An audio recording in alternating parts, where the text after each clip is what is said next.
আসসালামু আলাইকুম প্রিয় দর্শক, অন্য মঞ্চের আলাপচারিতায় আপনাদের সকলকে আমন্ত্রণ জানাচ্ছি। সেনাবাহিনীতে কি আবার অস্থিরতা দেখা দিচ্ছে? ক্ষোভ দানা বেঁধে উঠছে। খবর পেলাম ক্যান্টনমেন্টে নাকি বিভিন্ন লিফলেট বিলি হচ্ছে। এই অস্থিরতার প্রেক্ষিতে বিদেশে বসে ডক্টর ইউনূস আবার নতুন করে কি ষড়যন্ত্র করছে? আজকে এই দুটি বিষয় নিয়েই আলোচনা করব, শেষ পর্যন্ত সাথে থাকবেন। আপনারা জানেন যে সেনাবাহিনীতে অস্থিরতা, ক্ষোভ এগুলো অনেকদিন ধরেই একটু একটু করে দানা বাঁধছে এবং এর মূল কারণ হলো যে সেনাবাহিনীতে প্রায় ২৪ জন মেধাবী সামরিক অফিসার যারা কারেন্টলি সার্ভিং এবং কয়েকজন অবসরপ্রাপ্ত তাদের বিরুদ্ধে অন্যায়ভাবে আইসিটিতে মামলা করা হয়েছে। যে মামলার না আছে ভিত্তি, না তা আইসিটিতে বিচার হবার মতো কিছু।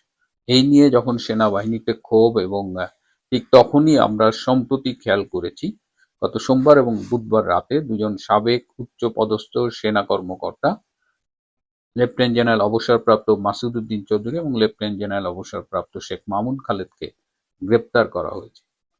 এই গ্রেপ্তারে আমি আগেও বলেছি, যেহেতু তাদের অনেক ফলোয়ার রয়েছে এবং তাদের জাতীয় এবং ইন্টারন্যাশনাল অনেক কানেকশন আছে, তো ন্যাচারালি তাদের এই গ্রেপ্তারটা একটা নেগেটিভ ইম্প্যাক্ট ফেলেছে। এবং খবর পেলাম যে ক্যান্টনমেন্টে রাজনৈতিক উদ্দেশ্য হাসিলের লক্ষ্যে মেধাবী অফিসারদের হয়রানি বন্ধ করার দাবিতে লিফলেট বিলি করা হচ্ছে। কে বা কারা এই লিফলেটগুলো বিলি করেছে সেটি এখনো না জানা গেলেও বোঝাই যাচ্ছে সেনাবাহিনীর সেই ক্ষুব্ধ অংশটাই এই কাজটি করেছে, যারা এই আর্মি অফিসারদের এভাবে হ্যারাস করা অন্যায়ভাবে এবং টার্গেটেড বেছে বেছে মেধাবী কর্মকর্তাদেরই হ্যারাস করা হচ্ছে এবং তাদের বিরুদ্ধে যে অভিযোগ আনা হয়েছে সেগুলো সবই মিথ্যে, বানোয়াট এবং স্রেফ হয়রানি করার জন্য। ক্যান্টনমেন্টে যখন অস্থিরতা, যখন লিফলেট বিলি হচ্ছে, তখন আমরা জানি যে সদ্য বিদায়ী প্রধান উপদেষ্টা ডক্টর ইউনূস তিনি তার গার্লফ্রেন্ড লামিয়া মোর্শেদকে নিয়ে জাপান গিয়েছে। এবং জাপান তিনি যে কারণেই যাক, জাপানের একটা অন্যতম কারণ ছিল তিনি শিনজো আবে, জাপানের সাবেক প্রধানমন্ত্রী, তার স্ত্রী আকিয়ে আবের সাথে দেখা করেন। শিনজো আবের কথা আপনাদের মনে আছে, তিনি ২০২২ সালে ৮ই জুলাই নির্বাচনী প্রচারণাকালে গুলিবিদ্ধ হয়ে মারা যান এবং যে তাকে গুলি করে তাকে গ্রেপ্তার করা হয়েছে এবং সে বলেছে যে শিনজো আবের একটি ধর্মীয় গোষ্ঠীর সাথে সম্পৃক্ততা ছিল, এই জন্য গুলি করেছে। শিনজো আবে ২ দফায় জাপানের প্রধানমন্ত্রী ছিলেন, ২০০৬-এর সেপ্টেম্বর থেকে ২০০৭-এর সেপ্টেম্বর এবং ২০১২ থেকে ২০২০ সাল পর্যন্ত, এবং তিনি longest serving Japanese prime minister.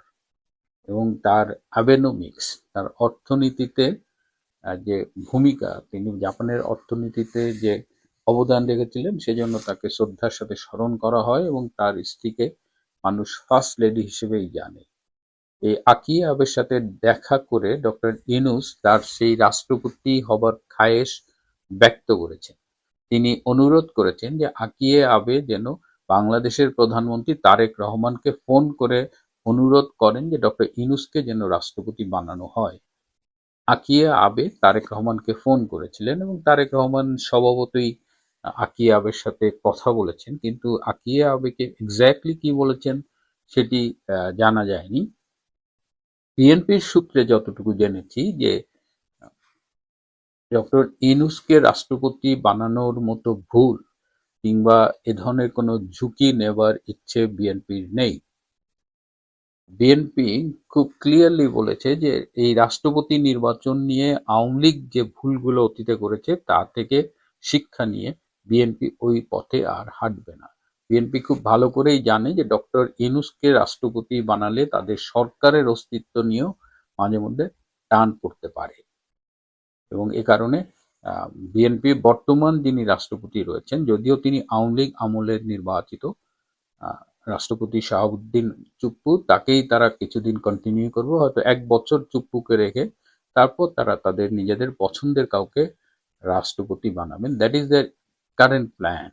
এবং যেহেতু বিএনপির 3-4 জন রাষ্ট্রপতি পদপ্রার্থী রয়েছেন, কিন্তু বিএনপি এই মুহূর্তে তাদের মধ্য থেকে কাউকে রাষ্ট্রপতি বানিয়ে বাকিদের কষ্ট দিতে চান না।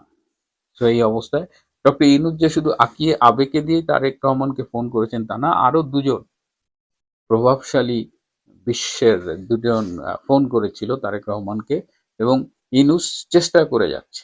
ইউনূস এতটাই নির্লজ্জ, সে চেষ্টা করে যাচ্ছে যে যে করেই হোক তার রাষ্ট্রপতি হতে হবে।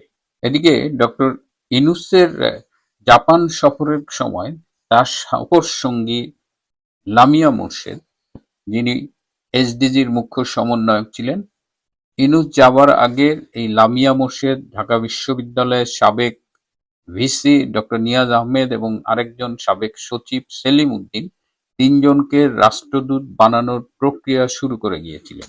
কিন্তু বর্তমানে তারেক রহমানের সরকার এই 3জনের রাষ্ট্রদূত হবার প্রক্রিয়াটাকে বাতিল করে দেন। এছাড়াও আরো 5টি দেশ থেকে রাষ্ট্রদূতদের বাংলাদেশে ফিরিয়ে আনা হচ্ছে, অর্থাৎ ইউনূসের কুফা লেগেই গেছে।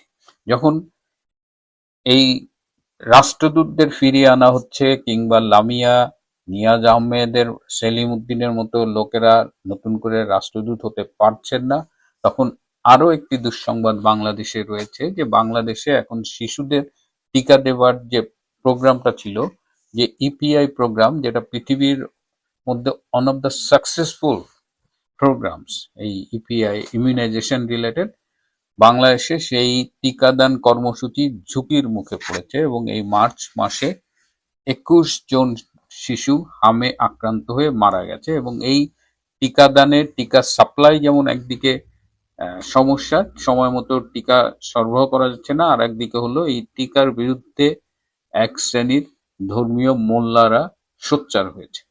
সুতরাং এটি বর্তমানে জনস্বাস্থ্যের প্রতি হুমকি হিসেবে দেখা দিয়েছে। এর পাশাপাশি নানান রকমের খবর আমরা পাচ্ছি, তার মধ্যে একটা উল্লেখযোগ্য হলো যে সাবেক ছাত্র সমন্বয়ক, যেসব তরুণী ছাত্রী সমন্বয়ক ছিল, তাদের একের পর এক সেক্স স্ক্যান্ডাল ছড়িয়ে পড়ছে, তাদের ভিডিও একের পর এক ইন্টারনেটে ছড়িয়ে পড়ছে। এর বাইরেও বাংলাদেশে এখন নানা রকমের অস্থিরতা চলছে। আমি প্রতিদিনই বলার চেষ্টা করছি যে তারেক রহমানের বাংলাদেশ ঠিকমতো চলছে না। সুপ্রিয় দর্শক শ্রোতা মণ্ডলী, আপনি এই মুহূর্তে আমাকে যে যেখান থেকে দেখছেন এবং পরবর্তী যে যেখান থেকে দেখবেন, আপনাদের সকলকে জানাই আমি আমার প্রাণঢালা অভিনন্দন এবং শুভেচ্ছা এবং কৃতজ্ঞতা প্রকাশ করি সার্বক্ষণিক আমার পাশে থেকে আমাকে উৎসাহ দেওয়ার জন্য, ভিডিওগুলো দেখার জন্য এবং লাইক এবং কমেন্টস করে আরও অনেককে দেখতে উৎসাহিত করার জন্য। প্লিজ আপনাদের লাইক এবং কমেন্টস এভাবে চালিয়ে যান, কারণ একটি লাইক 1000 লোক বেশি দেখে, একটি কমেন্টস 1000 লোক বেশি দেখে, একটি সাবস্ক্রিপশন আরও 100 জনকে আমার ভিডিও শুনতে উৎসাহিত করে। কাজটি করে চলুন। আপনারা এতক্ষণে ব্যানার এবং হেডলাইন দেখে হয়তো চিন্তা করছেন যে এই 2জনের পরে আরো 30 জন, এরা কারা, এরা কারা, এই 30 জন এরা কারা? তো এই বিষয়ে কথা হলো, তার আগে একটু বলি যে এই যে গতকাল আমাদের মহান স্বাধীনতা দিবস গেল, সেখানে অবস্থা দেখেছেন আপনারা কিভাবে চলছে কি, এবং আমাদেরও তৃণমূলের কর্মীরা ছোটোখাটো 2-4 10 জন 20 জন নিয়েও বিভিন্ন জায়গায় চেষ্টা করেছেন, ফুল দিতে দিয়েছেন। আবার আমাদের এই মুহূর্তে অনলাইন অফলাইনে খুব সরব মিষ্টি সুবাস, এই মেয়েটিও চেষ্টা করেছেন এবং সে যথারীতি গতকাল অ্যারেস্টও হয়েছেন। অনেকবার চেষ্টা করেছে তাই কন্ট্রাক্ট করার, কিন্তু আমি বাংলাদেশ সময় রাত 2টা পর্যন্ত কোনো খোঁজ আর পাইনি। যদি পাই তাহলে আপনাদের সামনে আনবো। তো চলুন আমরা বিষয়টা নিয়ে কথা বলি, যেটা বলছিলাম যে 30 জন, আরও 30 জন লিস্টে আছেন। দেখেন, আমি এর আগে বেশ কয়েকটা ভিডিওতে বলেছিলাম তারেকের, মানে তারেক জিয়া, বর্তমান আমাদের প্রধানমন্ত্রী, মাননীয় প্রধানমন্ত্রী তারেক জিয়া, ওনার এক দাঁতের বুদ্ধিও কারো কাছে নাই। কারো কাছে বলতে বর্তমান সময়ের যতগুলো রাজনৈতিক দল আছে কারো কাছে নাই। আর আমাদের অবস্থা নাই বললাম, তা আপনারাই ভালো বলতে পারেন। তার কারণ হচ্ছে কি জানেন? একটা জিনিস আপনাদের অনেকে জানেন, অনেকে জানেন না, তবে স্মরণ করাই দিয়ে আপনাদেরকে। জিয়র রহমান মানে তারেক জিয়ার বাবা যখন সর্বপ্রথম ক্ষমতায় আসেন, তখন একদিনে প্রায় 230 জন মুক্তিযুদ্ধের সপক্ষের সেনা কর্মকর্তাদেরকে ফাঁসিতে ঝুলিয়ে মেরেছিলেন। এবং এমনও অবস্থা ছিল যে ওই যে কারা বিদ্রোহ টিদ্রোহ, তারপরে সিপাহী বিপ্লব করে আর কি, হত্যা করেছিলেন। এমনও হয়েছিল যে ধরেন একজনের নামে যাবজ্জীবন কারাদণ্ড হয়েছে সামরিক আদালতে, কিন্তু তাকেও নিয়েও ফাঁসিতে তুলে দেওয়া হয়েছে। এরকম অনেক ঘটনা আছে। 220 জন। জিয়া রহমান মারা যাওয়ার পরে বিমান বাহিনী, নৌবাহিনী এবং সেনাবাহিনীর মিলে আরও প্রায় 70-80 জনকে ফায়ারিং স্কোয়াডে মারা হয়েছিল। এইসব ঘটনা আছে, কিন্তু এগুলো সব প্রকাশ করে নাই, কখনো সেনাবাহিনী করে নাই, বিভিন্ন কারণে। তো সেই জন্যই আপনাকে বুঝতে হবে যে জিয়া রহমান যেমন তড়িৎ বিচার করে, তেমন ওনার মৃত্যুর পরও তড়িৎ বিচার হয়েছে। অনেকে বলেন যে ভাই জিয়া হত্যার বিচার চায় না, কেন? বিচার চাইবে কি, ওরা তো আগেই সাফা করে দিচ্ছে। এটা আওয়ামী লীগের মতো না। যেমন 96 সালে আওয়ামী লীগ ক্ষমতায় আসার পরে বঙ্গবন্ধু হত্যাকাণ্ড এই সেই এগুলার বিচার করতে করতে ওনাদের 96 সাল থেকে 2001 পুরা গেছে, এরপরে 2008 থেকে 2024 তাও গেছে, এরপরেও পরিপূর্ণ করতে পারে নাই। অতিরিক্ত কি ভদ্রতা, আমরা খুব আর আপনারা খুব। তো এখন এই যে তারেক জিয়া আসার পরে আমরা তো অনেকেই ভাবছিলাম যে আরে বাবা রে বাবা, তারেক জিয়া সব করে দিবে, তারেক জিয়া আমাদের ওই করে দিবে, নিষেধাজ্ঞা তুলবে না কেন তারেক জিয়া? তা আপনাদেরও বলি ভাইয়া, গত 17 বছর ওই যে তারেক, খালেদা জিয়া এদের বিরুদ্ধে সব মামলা হয়েছিল, ওগুলো তুলছিলেন? একটা মামলা উঠাইছিলেন? আপনাদের বিরুদ্ধে সবগুলো তুলছে। এটা সত্য কথা, যেটা এটা একটু শোনার জন্য একটু চেষ্টা করেন, কারণ এগুলো না শুনলে হবে না। আপনি একটু শোনার চেষ্টা করেন, একটু নিজেদের আত্মসমালোচনা করেন। আপনারা তোলেন নাই, তখন যুক্তি কি ছিল? বা এটা তো আমরা করি না, আওয়ামী লীগ করেন। এটা সত্য কথা, হ্যাঁ আওয়ামী লীগ করে না, এগুলো কারা করেছিল? 111-এর সরকার করেছিল। সুতরাং আমরা কিভাবে তুলব? তার এখন সেম, ভাই আমরা তো কোনো মামলা করি নাই আপনাদের নামে, তত্ত্বাবধায়ক কারণে কতজনে কত রকম মামলা করেছে, সেসব মামলা চলতেছে, আমরা তুলতে যাব কেন? মস্কারি করেন। আপনারা মনে করছেন যে তারেক জিয়ারদি সব করাইবেন না। এখন দেখেন, ওই 111 যারা যারা ঘটাইছিল তাদের মধ্যে 2টারে ধরছে, আরো 30 জন আছে। এই 111-এর কুশলবিদ যারা আছেন, তারেক জিয়া, খালেদা জিয়ার বিরুদ্ধে মামলা যারা করেছেন সবগুলোরে ধরবে। ডিজিএফআই, সেনাবাহিনী, পুলিশ কর্মকর্তা যতজন আছে একজনও বাদ যাবে না, একজনও। ওগুলা ধরতে ধরতে আইসা 24 সাল পর্যন্ত আসবেন। এই যে 24-এর 5ই আগস্ট না, এই সরি 24 বলতেছি আপনি, এই 26-এর ফেব্রুয়ারির আগের দিন পর্যন্ত আসবেন। কারা কারা তারেক জিয়াকে বাংলাদেশে ঢুকার জন্য একটু গুটি নেড়েছিলেন, কারা কারা 2008-এর পরে আওয়ামী লীগের সাথে যাইয়া কোরমা পোলাও খাইয়া শেষে যাইয়া আবার 24-এর প্রথমার্ধে যাইয়া আওয়ামী লীগ বিরোধী হইয়া আওয়ামী লীগকে ক্ষমতা থেকে ফেলেছেন, তাদের সকলকে ধরবে না। না না, এর জন্য আবার এটা না যে আওয়ামী লীগের কে ফেলে দিয়েছে এই জন্য না। এরা এতদিন আওয়ামী লীগের সাথে থাকিয়া কোরমা পোলাও খেয়েছিলেন, যদিও যখন বুঝেছেন যে আওয়ামী লীগ পড়ে যাচ্ছে তখন ওনারা ভোল পেল্টে আসতে জামাত বিএনপি হয়ে যাওয়ার চেষ্টা করছে। এগুলো সবগুলোর ধরবে।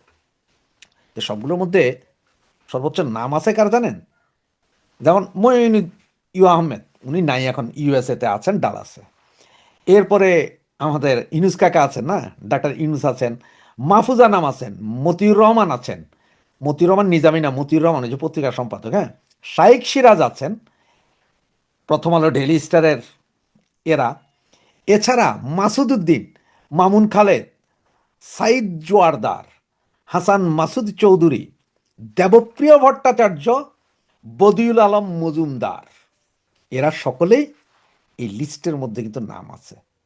এখন আপনারা তো বলতে পারেন ভাই দেবপ্রিয় ভট্টাচার্য বা মজুমদার এরা কি করলো?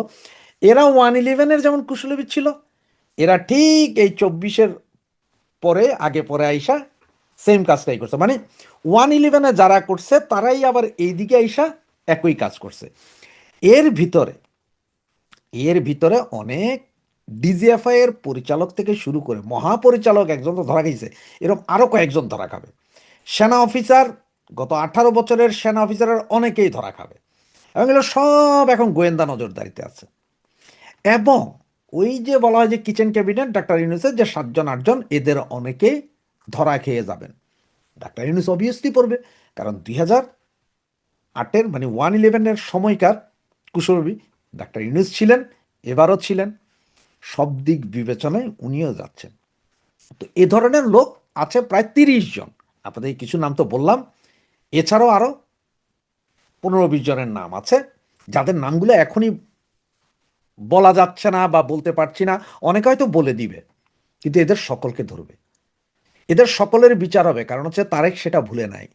তারেকের সাথে কারা কারা বেয়াদবি করেছিল, কারা কারা হাত তুলেছিল গায়ে, তার মায়ের সাথে কারা কারা গায়ে হাত তোলার মতো অবস্থা করেছিল, কারা তার মাকে, তারেক রহমানের মাকে বাধ্য করেছিল যে 2008-এর ইলেকশনে আসার জন্য, কারা তারেক রহমান এবং কোকোকে এই দেশ থেকে বিদেশে পাঠিয়ে দিয়েছিল, চিকিৎসার অভাবে থাকতে হয়েছিল বাংলাদেশে, একজনও বাদ যাবে না, নট এ সিঙ্গেল ম্যান, কেউ বাদ যাবে না। অনেকে মনে করতে পারেন এখন, যারে ভাই আমরা তো আচ্ছা তখন করলেও পরবর্তীতে আইসা তো আমরা আওয়ামী লীগের সাথে একটু ঠিক ছিল সমঝোতা, কিন্তু এই আওয়ামী লীগ সরকারকে ফালানোর পেছনে তো আমাদের অবদান ছিল। সব তারেক জানে, কিন্তু আপনারা যে অবদান ছিল সেটাও জানে। আহা, আপনাদের অবদানের কারণেই তারেক রহমান ক্ষমতায় এসে বসেছেন, কিন্তু তারেক রহমান এটা জানে যে আপনারাই 111 ঘটানোর মূল কারিগর ছিলেন। সুতরাং আপনারা এখন শেখ হাসিনারে ফালাইছেন না কারে ফালাইছেন সেটা দেখার বিষয় নেই। কত হচ্ছে যে তারেক জিয়া জানে যে সাপের বিষই হয়, এরে ফালাই দিতে হবে। সাপের বিষ গিলা ফালাইলেও যেমন মারা যায়, সাপ কামড়াইলেও মারা যায়। সুতরাং আপনাদের মারতে হবে, মরবে। তো জানি না যে এইভাবে এই সবগুলোর ধৈরা বিচার কতদিন চলে। তো আমার মনে হয় কি জানেন, যে তারেক আওয়ামী লীগের চেয়ে হাজার গুণ এক্সপার্ট। ওই যে বললাম এক দাঁতের বুদ্ধি, আওয়ামী লীগের কারো নাই, তারেকের এক দাঁতের বুদ্ধি আওয়ামী লীগের নাই। এমনভাবে সাইজ করবে 111-এর সময় যারা ছিলেন, গত 15 বছরে যেসব কুশলবীরা কোরমা পোলাও খাইছেন, যারা ওই সময়ও ফেলছেন, এই সময় আইসাও ফেলছেন, এদের সবগুলোই মারা পড়বেন তারেক জিয়ার হাতে। এবং তারেক এটার প্রতিশোধ এই জন্যই নিবে, কারা তারেকের পরিবারের সাথে অন্যায় করেছিলেন, কারা তারেকের শ্বশুরকে মারার পিছনে অবদান রেখেছিলেন, কারা কারা তার মামা খালা ফুফু এদের সাথে বেয়াদবি করেছিলেন, আপনাদের সবাইরে ধরবে। এবং সবচেয়ে মজার বিষয় কি জানেন, কারা কারা খালেদা জিয়ার সেই বাড়ি ভাঙার সময়, ওই যে বাড়ি ক্যান্টনমেন্টের বাড়ি ভাঙার সময় কারা কারা হায় হায় হই হই করেছিলেন, সকলেই ধরা খাবে। সকলেরই বিচার এই তারেক করে যাবে। আর সেটা সর্বোচ্চ 3 মাসের ভেতরে আপনারা দেখবেন যে 30 জন ধরা খেয়েছে, 2 জন ধরা খেয়েছে, আগামী 1 সপ্তাহের ভিতরে আরও 5-7 জন ধরা খাইতে দেখবেন। শুধু দেখতে পারবেন বিচার কি হবে সেটা, এবং বিচার হবে ওদের মধ্যে ধুমাধুম, ফাঁসিও হবে অনেকের, সাজাও হয়ে যাবে অনেকের, এটা শুধু দেখবেন। এটা হচ্ছে যে I have a plan. Tarek একটা কথা বলেছিল যে তারেকের কাছে একটা প্ল্যান আছে, এইটা। এর মধ্যে অনেক কুশলী ব্যাপার জামাতের কাছাকাছি আছে, সেটা তারেক জানে। কারণ হচ্ছে 111-এর সরকারের সময়ও জামাত যেমন বেনিফিশিয়ারি ছিল, 24-এর সময়ও জামাত বেনিফিশিয়ারি ছিল। তো এগুলো সবগুলোর কাঁধের উপর এখন তারেকের নিঃশ্বাস পড়ছে। খুব ভদ্র জেন্টেলি কাম ঘটাই দিবে। দুর্নীতির মামলা, মানব পাচার মামলা, নারী নির্যাতনের মামলা, অমুক মামলা তমুক মামলা, কে যে কখন কোন মামলায় ধরা খাবেন কেউ বুঝতে পারবেন না। তবে ধরাও খাবেন, বিচারও হয়ে যাবে, ঝুলেও যাবেন কতজন। এখন সেটাই দেখেন। সেই পর্যন্ত আমরা একটু ওয়েট করি, আগামী 2-3 মাস, মানে হানিমুন পিরিয়ডের ভিতরে আরও কী কী হয় সেটা দেখার জন্য ওয়েট করুন। জয় বাংলা, জয় বঙ্গবন্ধু।